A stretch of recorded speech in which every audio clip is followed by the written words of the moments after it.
Assalamualaikum warahmatullahi wabarakatuh. Banyak sekali pertanyaan jamaah, Ustadz kasih kami channel untuk kajian anak-anak muda. Di antara anak muda berasal dari Aceh, luar biasa, channelnya Maulizul Akbar Nak. Tonton, subscribe, like, share, komen. Assalamualaikum warahmatullahi wabarakatuh.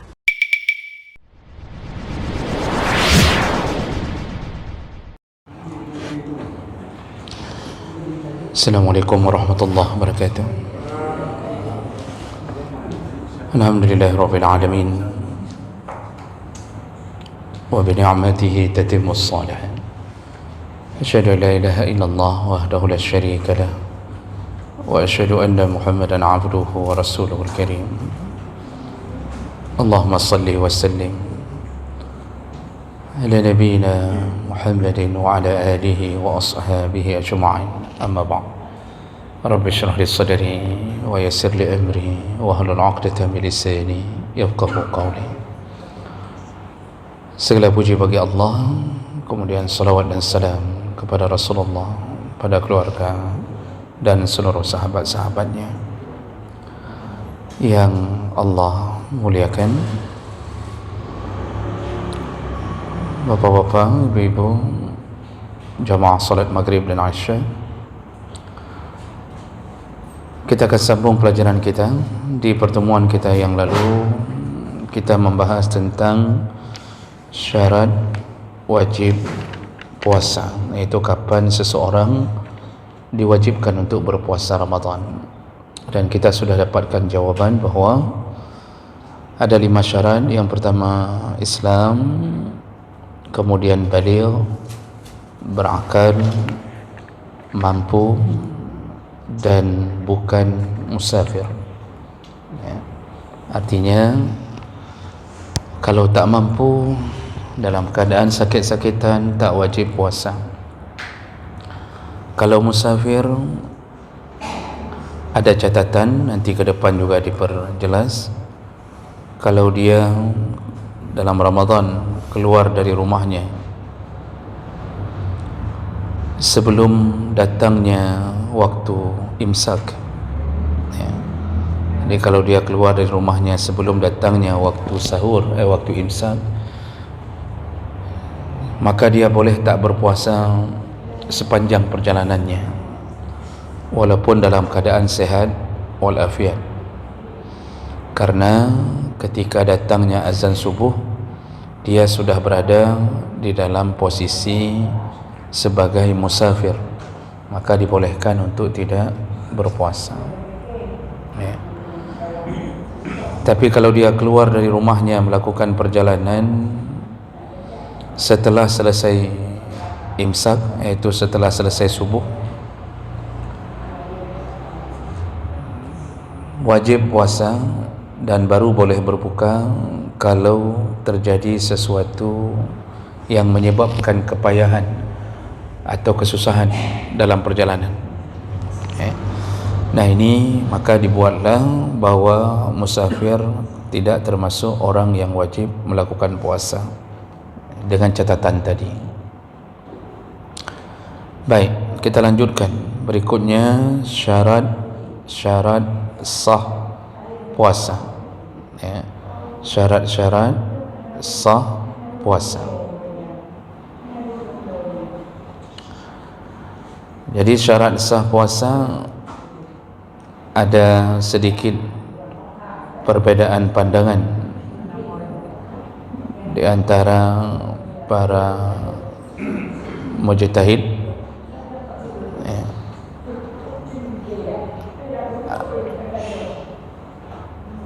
Ada perbedaan pandangan di antara para mujtahid tentang syarat sah puasa, ya. Mazhab Hanafi mengatakan ada 3 syarat, Maliki mengatakan 4 syarat, kemudian Syafi'i mengatakan 4 syarat, Hambali 3 syarat, ya.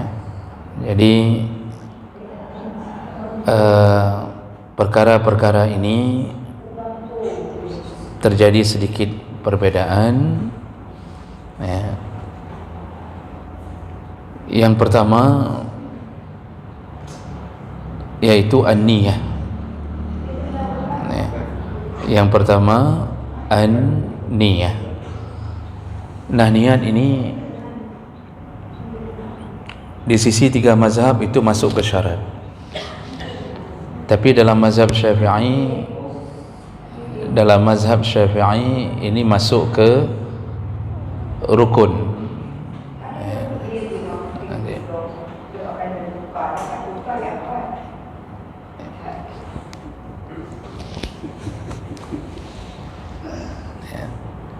Ya, saya ulangi sekali lagi.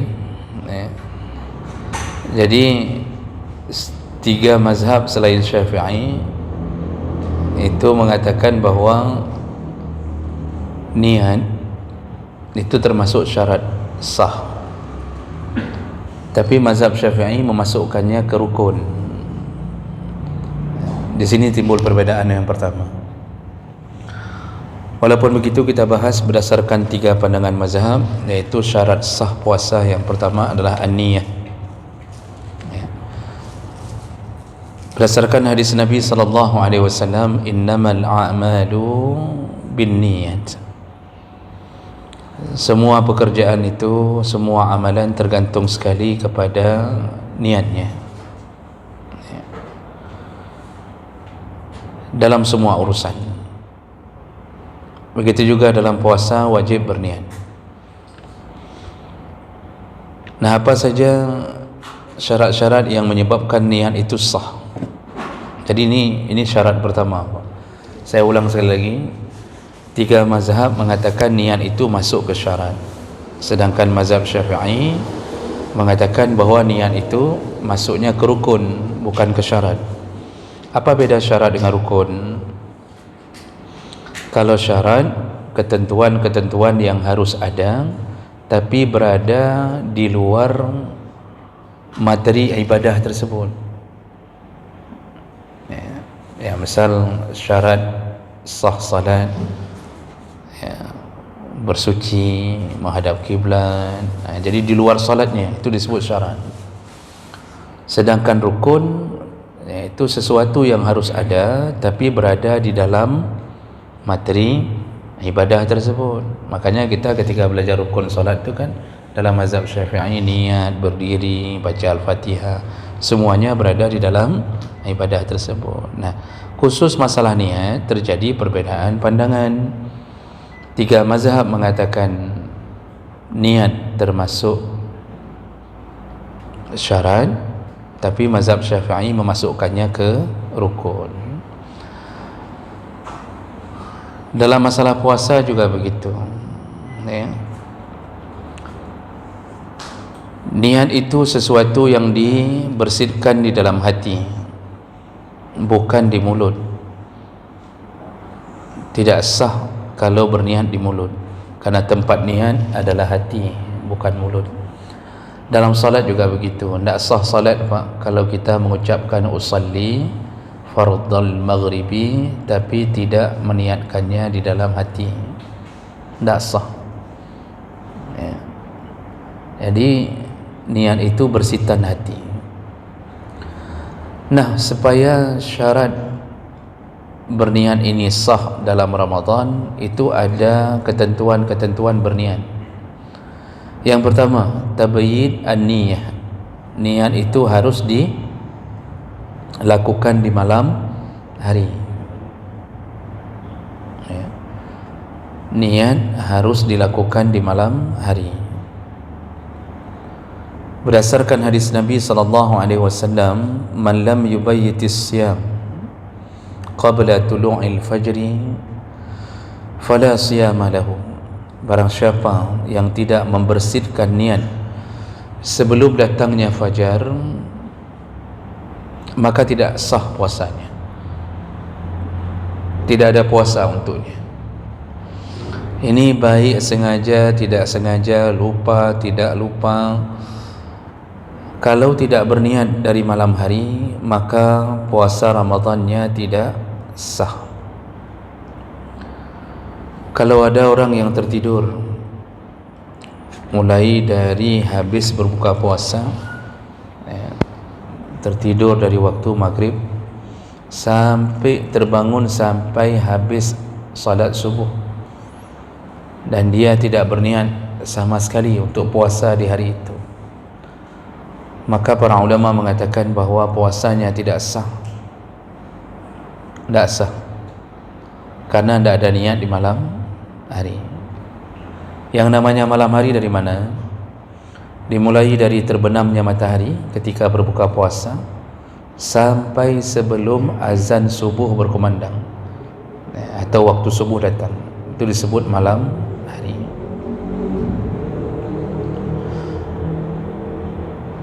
Jadi walaupun tak sah puasanya di hari itu, ya tetap dia harus bertahan.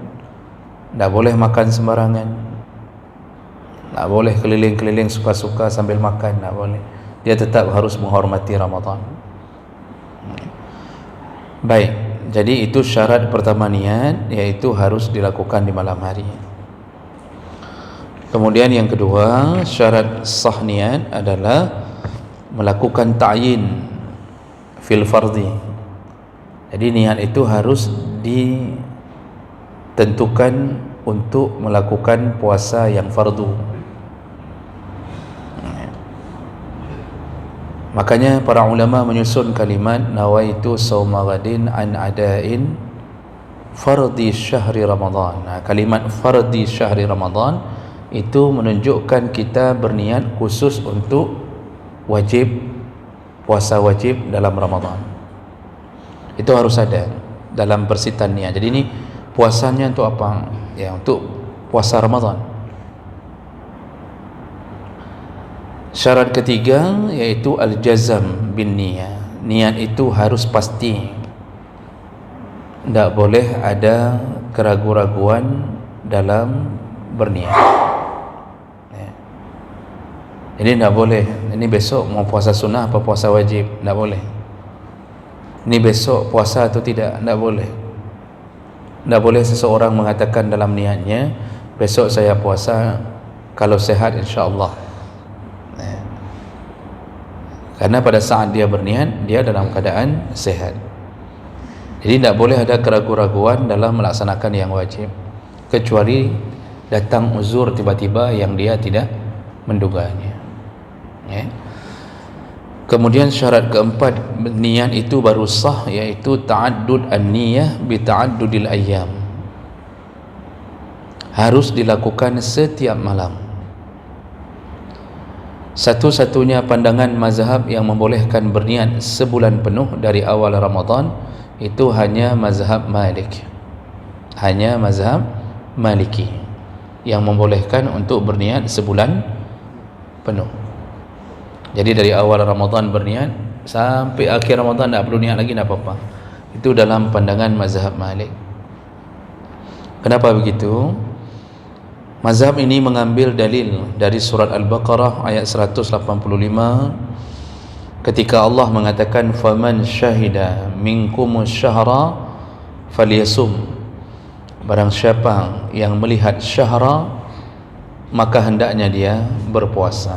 Jadi Allah ketika mengatakan itu, Allah mengatakan yang melihat syahra. Syahrun itu artinya bulan. Jadi karena Allah menyebutkan di sini nama syahrun, nama bulan, maka mazhab Malik mengatakan bahawa yang Allah maksud di situ berarti Ramadan itu dianggap satu paket. Karena penyebutan Allah bulan. Barang siapa yang melihat bulan Ramadan maka berpuasalah. Ya, maksudnya berarti Allah cuma sebut satu bulan. Maka dianggap oleh mazhab ini Ramadan itu satu paket. Karena satu paket, maka dibolehkan berpuasa, berniat dari awal Ramadan untuk satu paket itu. Jadi hanya malam pertama saja niat, malam berikutnya tak perlu niat lagi. Nah, ini pandangan mazhab Malik. Jadi dianggap Ramadan itu satu paket. Tapi ini dibantah oleh jumhur ulama. Kata jumhur ulama, tidak bisa diambil kesimpulan dengan ayat itu bahawa Ramadan dianggap satu paket. Kenapa? Karena buktinya Kalau orang batal puasa di tengah Ramadan, hari itu dia batal puasa, apakah dengan dia batal puasa di hari itu maka hari kemarin ikut batal? Kan tidak ada satupun ulama yang mengatakan kalau hari ini batal maka yang kemarin ikut batal, tidak. Atau yang besok pun ikut batal, tidak ada satupun yang mengatakan itu. Jadi dengan begitu maka Ramadan ini, satu bulan Ramadan harinya terpisah. Kalau satu paket, satu batal semua, karena dianggap satu paket. Tapi tidak ada yang mengatakan itu. Hari ini batal, besok tidak ada hubungan dengan hari ini. Yang kemarin tidak ada hubungan dengan yang hari ini. Jadi hari-hari Ramadan terpisah-pisah. Oleh karena itu wajib berniat setiap hari. Dan itu kemudian didukung dengan hadis Nabi tadi. Apa kata Rasulullah tadi?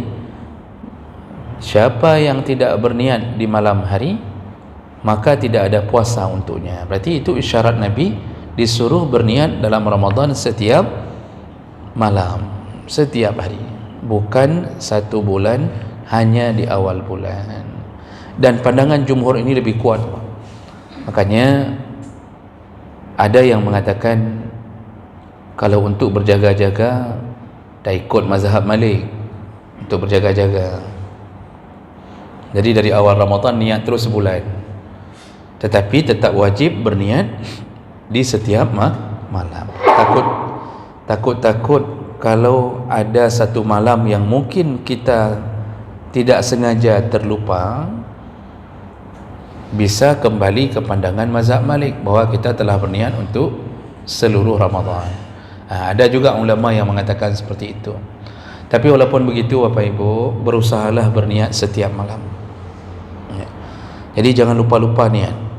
Kapan dimulai niat? Ya dari malam. Kapan malam itu? Dia habis maghrib. Jadi habis salat maghrib, bersihkan di hati bahawa besok puasa. Dan niat itu di hati. Di kampung-kampung kan sering kita dengar Pak, habis salat tarawih nengku imamnya akan mengatakan sekarang kita berniat untuk puasa besok. Lalu ramai-ramai mengucapkan nawaitu sauma ghadin an adain fardhi syahri Ramadan hazihi sanati lillahi ta'ala. Itu kalimat yang diatur oleh para ulama agar kita tak bingung cara berniat. Tapi hati-hati, itu baru di mulut, sedangkan niat tempatnya di hati. Maka selayaknya orang yang membimbing niat ini menambahkan informasi.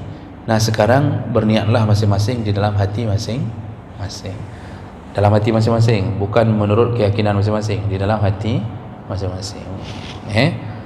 Jadi ini seputar syarat sah pertama, yaitu an-niyah. Tapi nanti mazhab Syafi'i memasukkan niat ke dalam bahagian rukun, bukan bahagian syarat. Baik, itu penting untuk difahami tentang niat dalam Ramadan. Kemudian syarat berikutnya baru sah puasa kita, yaitu at-tamyiz. Syarat sah puasa adalah mumayyiz. Kemarin waktu kita bahas syarat wajib baligh, berarti kalau belum baligh tidak wajib puasa. Cuma disuruh didik anak-anak dari kecil agar terbiasa untuk berpuasa di waktu baligh. Nah sekarang ternyata di dalam syarat sah puasa mazhab Syafi'i menyebutkan at-tamyiz. Sah puasa kalau sudah mumayyiz. Mumayyiz itu ukuran anak-anak walaupun belum berumur baligh, tapi dia sudah faham tentang tujuan puasa, dia sudah tahu yang mana yang baik, mana yang tak baik. Itu umur mumayyiz. Kalau diukur dengan umur sekarang Pak, walaupun beda-beda anak, beda-beda umur tamyiznya, ya antara 7 ya, sampai umur baligh. Jadi mulai dari 7, 8, 9, 10 itu sudah masuk umur mumayyiz. Dia sudah faham apa tujuan puasa, dia faham. Maka kalau dia puasa sah tidak? Nah, itu kan tadi makanya dimasukkan syarat sah puasa paling kurang umur mumayyiz. Berarti sah puasanya walaupun belum wajib. Wajibnya nanti waktu baligh. Makanya anak-anak itu umur-umur mumayyiz itu ya selayaknya disuruh puasa. Kalau dia bagus puasanya, bahkan mungkin lebih bagus dia puasa daripada orang tuanya, maka dia puasanya sah. Dapatkah dia pahala? Dapat, namun tidak tercatat di dalam catatan amalnya. Karena setiap anak yang belum baligh maka tidak ada catatan amal. Rufi'al qalam an salasin, pena malaikat diangkat dari 3 orang. Ya, pena malaikat diangkat dari 3 orang. Salah satunya adalah dari anak-anak sampai baligh. Jadi anak-anak ni tidak ada catatan. Maksud diangkat pena tidak dicatat apapun, baik pahala maupun dosa. Kalau ada anak SD berzina, kalau ada anak SD berzina, dan dalam catatan amal dia tidak tercatat dosa, karena dia belum ada catatan amal. Yang dicatat dosa adalah orang tuanya yang menjadi penyebab kok dia bisa sampai berzina. Apa yang diajarkan orang tuanya sehingga dia bisa berzina? Bisa saja orang tuanya memberikan HP, dari kecil sudah HP, tidak dikontrol, tidak ada apa-apa, lalu dia nonton film porno dari kecilnya, terjadilah perzinaan. Itu semua dosa yang dia lakukan bukan untuknya, karena dia belum ada catatan amal, tetapi untuk orang tuanya. Makanya kita ini Pak, kalau punya anak, kadang-kadang kita dialirkan pahala kalau anak kita saleh, kadang-kadang dialirkan dosa kalau anak kita ahli maksiat. Walaupun dia kadang-kadang tujuan membuat maksiat bukan untuk dikirim ke orang tua, tapi tetap dikirim oleh Allah kalau itu menjadi bahagian yang kita ajarkan. Jadi kita biarkan dia tidak salat dari kecil, kena kita tu. Tapi kalau kita ajarkan dia kebaikan, seluruh kebaikan yang dia lakukan tak perlu diniatkan, tak perlu dikirimkan, otomatis mengalir kepada yang mengajarkan dia kebaikan. Nah, itulah makanya perlu mengajarkan anak puasa dari kecil. Kalau udah besar, ketika dia puasa, kita sudah meninggal dunia, seluruh pahala puasanya dikirimkan ke orang tuanya yang telah mendidik anaknya puasa dari semenjak kecil. Gitu. Karena ada orang tua hari ini nak mau bersusah payah. Ho kajak ya jadi. Ka puasa nak ka puasa terserah. Mau puasa mau ndak terserah. Mau pergi ke mana terserah. Yang penting ayahnya cari rezeki, bisa makan. Lalu kemudian anaknya mau hancur-hancurlah, mau pergi ke mana pergilah. Dan ketika anak sudah rusak tanpa perhatian orang tua, disitulah Allah mengirimkan seluruh dosa-dosa yang dilakukan anak tadi kepada orang tuanya. Barang siapa yang tak mau bersusah payah di waktu anaknya kecil, maka terimalah kesusahan setelah dia meninggal dunia.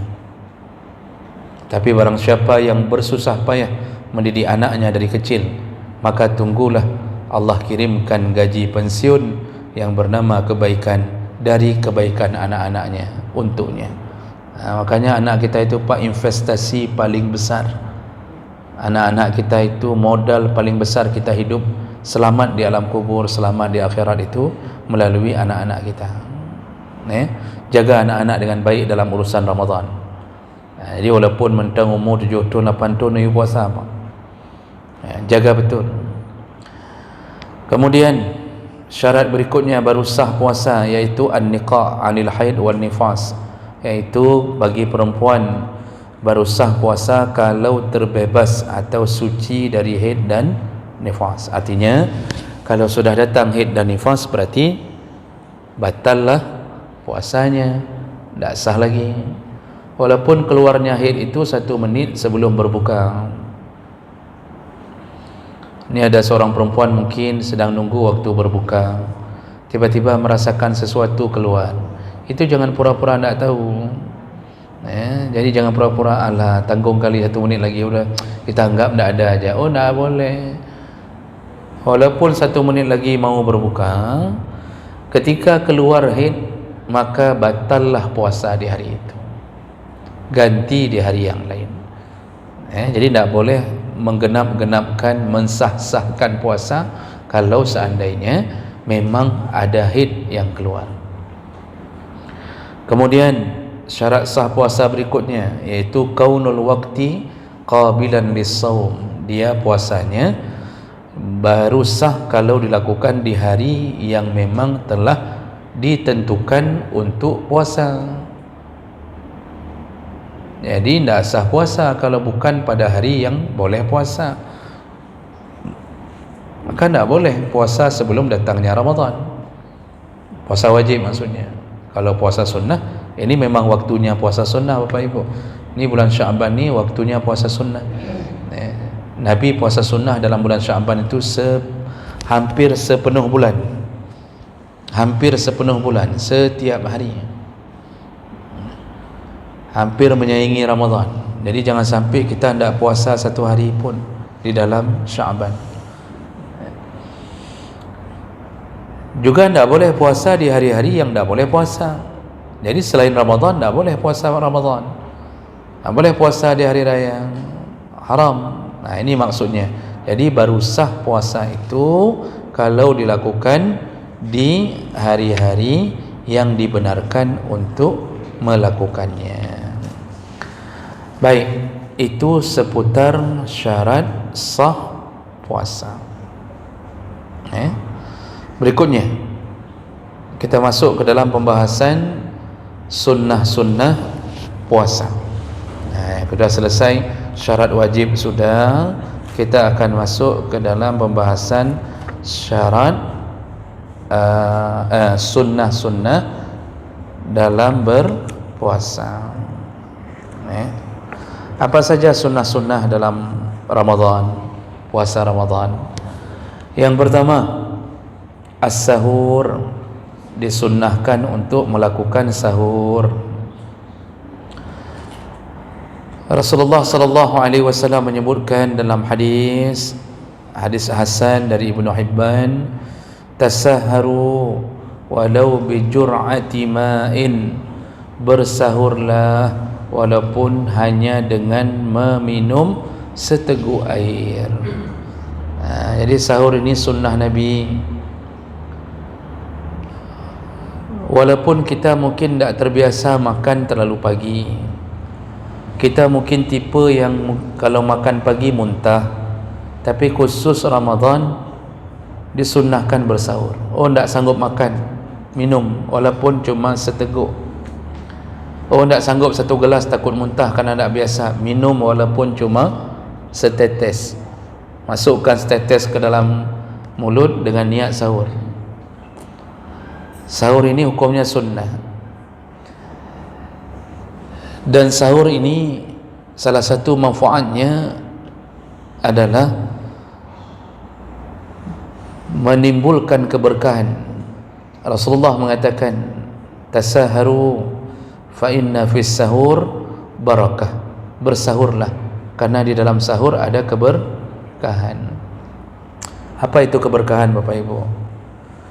Barakah artinya ziyadatul khair atau kasratul khair, banyaknya kebaikan, itu disebut barakah. Jadi kita tahu diri kita barakah, harta kita barakah, keluarga kita berkah. Dari mana kita tahu bahwa kita sedang diselimuti dengan keberkahan? Mudah lihat, ada banyak kebaikan tak kita lakukan dengan badan kita, harta kita. Jadi tanda-tanda berkah itu bukan kaya. Karena ada orang yang hari ini menyebut berkah Pak, sudah menjadi kebiasaan umum.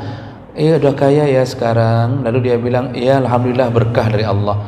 Belum, berkah itu bukan kaya. Udah banyak anak ya, alhamdulillah sudah 7 orang anaknya, alhamdulillah berkah dari Allah. Belum tentu. Barakah itu mana? Ketika kekayaan kita, harta kita membawa kebaikan, itu baru barakah. Uang banyak, kita banyak sedekahnya, banyak tolong orang, banyak bermanfaat ke orang banyak. Itu baru kita tahu bahawa kok mudah sekali kita melakukan itu, kok ringan sekali kita melakukan itu. Itu berarti ada berkah dari Allah. Ini ada orang kaya, kayanya luar biasa, kriat mati Pak, gaji 15 juta, kerja di kantor paling keren, asal duduk dengan dia, traktir tak pernah kita dapat dari dia Pak, selalu ditraktir. Itu gaji 15 juta, ditraktir sama orang yang gaji 2,5 juta. Mana berkahnya Pak? Pelitnya luar biasa, tapi merasa berkanda. Berkah itu banyak kebaikan. Dari mana kita tahu tubuh kita ini berkah Pak?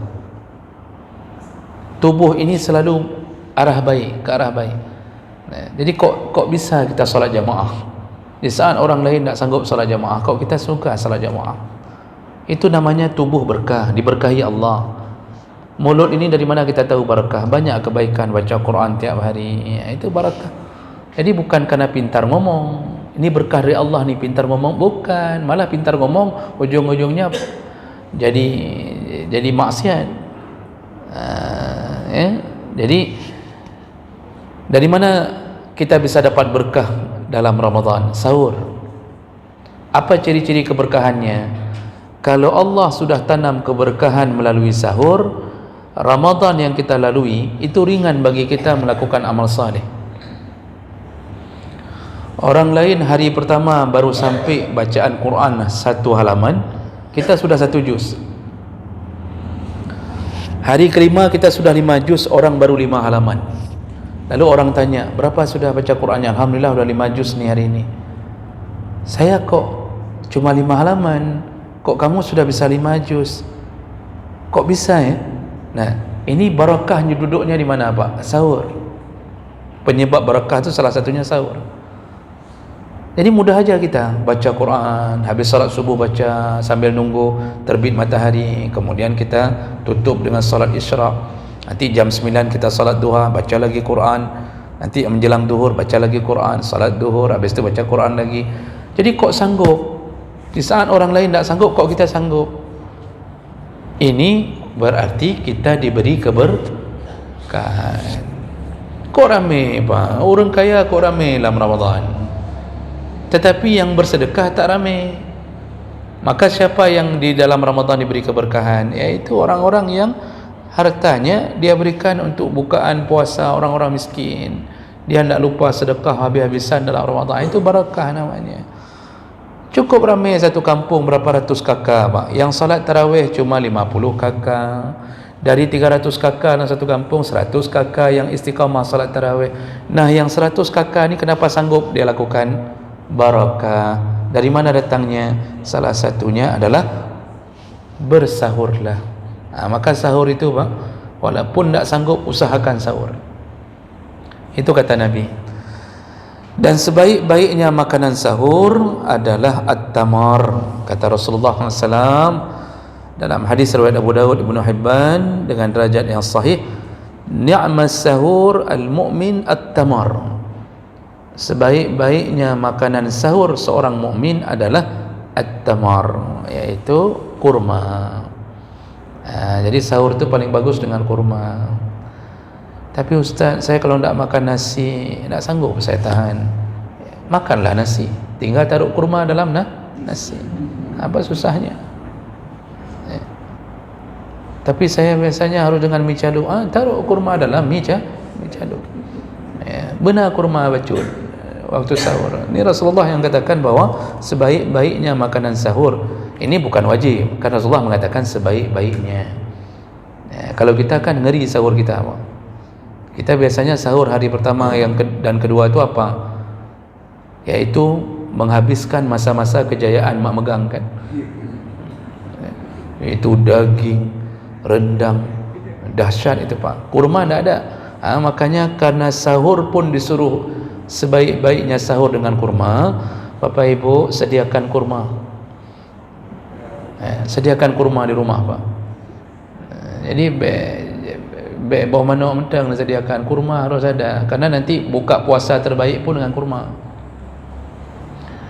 Tapi Ustaz, kan kurma itu makanan orang Arab, bukan makanan kita. Wajarlah kalau Nabi, betul itu makanan orang Arab, Tetapi seandainya ada makanan lain, maka Nabi tidak mungkin memuji kurma. Memang tidak ada makanan lain masa Nabi. Ada, Nabi itu sering ada makanan daging, ada macam-macam daging-dagingan lengkap. Itu bubur-bubur as-sarid itu banyak masa Nabi, gandum lengkap. Tapi Nabi tetap memulai dengan kurma. Makanya sahur kurma. Beli Pak. Sekarang kalau lagi masa promo tu, beli lagi-lagi promo Pak, beli 3 kilo cuma 100.000. Jangan beli sama saya, pikir saya pula jualan. Bapak nunggu-nunggu kalimat belilah, yang mau pesan sama saya. Saya tidak jualan. Tapi saya dapat kabar tu kurma sukari yang 3 kilo itu sekarang lagi promo 100.000 dapat 3 kilo. Nanti Ramadan naik tu. Tapi bapak beli sekarang udah habis, sebelum Ramadan udah habis. Akhirnya Ramadan tak makan juga kurma. Nah, itu yang pertama, sunnah dalam Ramadan disuruh sahur. Yang kedua, yaitu ta'khir as-sahur. Sebaik-baiknya sahur adalah dilambatkan. Jangan terlalu cepat mengambil waktu sahur. Sebaik-baiknya sahur dilambatkan. Kayak mana maksud dilambatkan? Ambil sahur yang terdekat dengan waktu imsak. Hadis dari Anas bin Malik dari Zaid bin Sabit radhiyallahu anhu qala tasaharna ma'an Nabi sallallahu alaihi wasallam. Kata Zaid bin Sabit, kami pernah bersahur dengan Nabi sallallahu alaihi wasallam. Summa qama ila shalah. Habis sahur barulah Nabi melakukan salat. Qultu, lalu Anas bertanya kepada Zaid, kam bainal azan was sahur? Berapa jarak antara sahur Nabi dengan azan? Maksudnya Nabi kapan mulai sahur kalau kita hitung jaraknya dengan azan? Apa jawab Zaid bin Sabit? Iaitu qadra 50 ayah. Kira-kira kita membaca Quran sebanyak 50 ayat. Ini bagi orang yang bisa baca Quran Pak, 50 ayat itu ya mungkin satu halaman itu sudah 50 ayat, atau dua halaman, satu lembar itu bisa 50 halaman. 50 ayat. Kalau orang yang bisa baca Quran itu antara 10 sampai 15 menit. Jadi 10 sampai 15 menit sebelum imsak. Yang namanya imsak yang mana? Azan subuh. Waktu masuk subuh itu imsak yang sebenarnya. Bunyi sirine hari ini itu bukan imsak yang sebenarnya. Itu lil ihtiyat, itu untuk berhati-hati. Jadi kalau habis bunyi sirine masih boleh makan, boleh. Kapan tak boleh lagi? Ketika datangnya waktu subuh dengan azan. Tapi jangan patokan dia azan. Kadang-kadang muazzin pun terlambat. Asal sudah datang waktu subuh, itu tak boleh lagi. Itu sudah datang waktu imsak. Dah. Jadi Nabi bersahur ya kira-kira antara 15 menit sebelum azan. Nanti dalam hadis yang lain Rasulullah mengatakan begini, iza azana ibnu ummi maktum fakulu washrabu. Kalau engkau mendengar azan ibnu ummi maktum, makan dan minumlah.